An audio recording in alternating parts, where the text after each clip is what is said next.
George Washington once said, "The Constitution is the guide at which I will never abandon." The key word in this statement is the word guide. The Constitution provided a guideline for the founding fathers of our country in order to establish the new government of the newly founded nation. These men knew that they did not want a government that was so powerful that it would oppress the people. Therefore, they had to come up with something that had never been tried before. According to Petitfort and Petit, the Constitution was a truly radical document in its time. Men like Thomas Jefferson and James Madison found a way to limit the powers of the government by creating three branches of government. These branches were the legislative, executive, and judiciary. Unlike the other two, the judiciary branch of government was a completely new idea and was not well defined because of this. However, influential men such as John Marshall helped to shape this branch of government and in doing so established the powers and the role of the judiciary branch and the Supreme Court.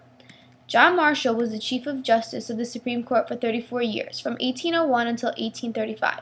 He understood that the Constitution failed to define all the powers of the judiciary branch.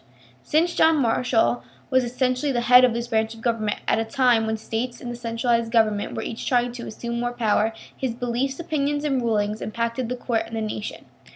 At this time in history, two distinct political parties have formed: Anti-Federalists, or Democratic Republicans, and Federalists. Anti-Federalists believed in a strong state government, while Federalists believed in a strong central or federal government.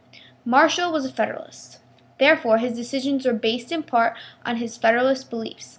However, he could not be prejudicial and favor the Federalist viewpoint because this might damage the Supreme Court. In the Supreme Court case of McCulloch v. Maryland in 1819, the question of federal power versus state powers was the core of the landmark case. The case involved the actions of the state Maryland and the Second Bank of the United States.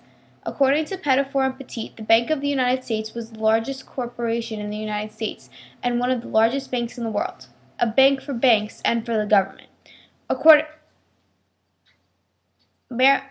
to an online source, Maryland had placed a prohibitive tax on banknotes and of the Second Bank of the U.S. When Maryland upheld this law, the bank, in the name of its Baltimore branch cashier James W. McCulloch, appealed to the Supreme Court.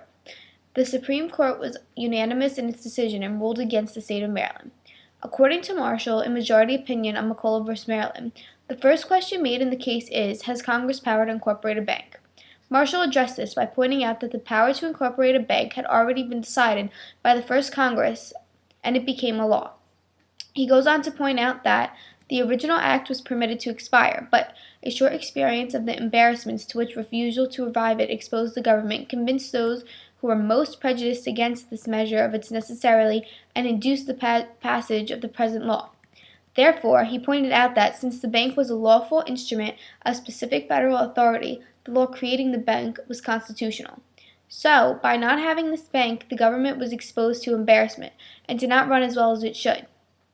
At this time, the Democratic Republicans did not want a national bank, but Federalists wanted a strong national bank because they felt this national bank was designed to stabilize and improve the nation's credit through the handling of money in federal hands. By doing so, the Federalists believed that the U.S. would establish credit and financial order through the privately owned bank of the national government. Marshall agreed with the Federalists of the time and ruled that Congress did have the power to incorporate a national bank because it was necessary for the government to be more effective. By ruling for the bank and the Federalist point of view, many saw this as favoring Northern business owners who wanted a strong bank and currency and against Democratic Republicans who favored Southern farmers who did not want the bank. Therefore, the case and the ruling exposed the beginning of the conflict between the North and the South. The second question the case addressed concerned money. The main role of the Bank of the United States was to control the currency of the nation as coins and banknotes. Before the Constitution was written, each state did whatever it wanted. That meant that the banks in the state said how much a coin was worth and how much a banknote was worth. Therefore, a dollar in one state was not worth the same as a dollar in another. Petitfort and Petit point out, unfortunately, the colonies each set their own exchange rate. This led to confusion throughout the nation because Marshall ruled that the bank was constitutional. The bank stayed open and helped to stabilize the economy.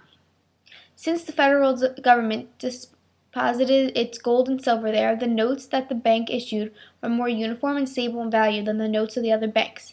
This was important to the economic well-being of the entire country. The third question of the ruling addressed was whether the state of Maryland may, without violating the Constitution, tax that branch. At this point, Marshall stated that the power to tax involves the power to destroy. He placed federal power in the Constitution over that of state rights. He said that states did not have the power to tax or stop the government from functioning in any way. By doing so, states might destroy federal government institution, in this case, the branch of the Bank of the United States within Maryland. The Federalists supported the bank because it established more power in the federal government. Hence, that the Federalists wanted more power in the central federal government. Throughout the entire document, Marshall made use of the word necessary. This is what the entire case came down to, and it was his final point. When using this word, he was referring to the Necessary and Proper Clause in Article 1, Section 8 of the Constitution. The Necessary and Proper Clause states that Congress has the power to create any law that is necessary and proper for governing the country in an effective way, and Marshall felt that the need to further explain this. He wrote that a thing may be necessary, very necessary, absolutely or indispensably necessary.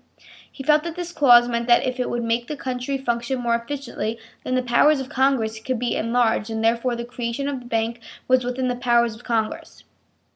For Marshall, the case was much larger than just the bank and the tax levied against it. It was more about the Constitution and how it should be interpreted.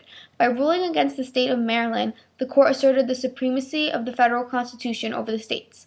Marshall wrote that the government of the Union, though limited in its powers, is supreme within its sphere of action. For him, the Constitution and a strong federal government had to be upheld above all else.